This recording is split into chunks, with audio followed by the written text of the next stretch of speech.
Hello everyone, আসসালামু আলাইকুম। আপনারা সবাই কেমন আছেন? তো আমি কিন্তু সকালবেলা উঠে মুখ ধুই না, প্রায় 1 ঘন্টা 2 ঘন্টা পর মুখ ধুই। আম্মু হচ্ছে বকাবকি করে ঘুম থেকে উঠে যদি মুখ না ধুই। ওয়ার্ড, জীবনে কখনো কাউকে খুব তেমন একটা ইম্পর্টেন্স দিতে নেই, যে কিনা তোমার জীবনে বাঁচার ওষুধটাই কেড়ে নেয়। আর যদি ইম্পর্টেন্স দিতেই হয় তাহলে তোমাকে দাও, কারণ তোমার গল্পের হিরো তুমি নিজেই।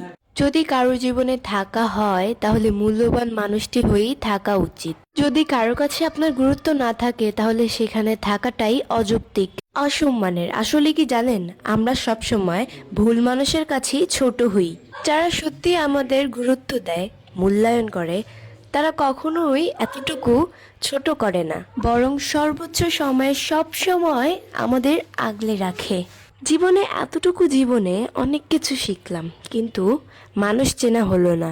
মানুষ হচ্ছে গিরগিটির মতো, সময়ের সাথে সাথে মানুষ রূপ বদলায়, তাই মানুষকে চেনা বড় কঠিন। আসলে এই পৃথিবীতে এমন কিছুই নেই যা স্থায়ী, সময়ের সাথে সাথে এমন কিছুই নেই যা ধরে রাখা যায়।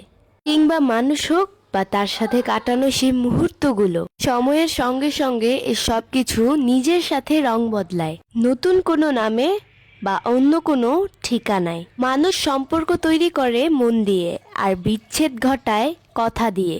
কথা হচ্ছে পৃথিবীর সব থেকে বিষধর অস্ত্র, যার আঘাতে মানুষ ভিতর থেকে মরে যায় এবং শব্দহীন হয়ে যায়। লোকে তোমায় দুঃখ দিলে কিছু মনে করো না, কারণ একটা কথা মনে রেখো, লোকে ওই গাছেই বেশি ঢিল মারে যেই গাছের ফল সব থেকে মিষ্টি। সো গাইস, আজকের মতো এতটুকু। আল্লাহ হাফেজ।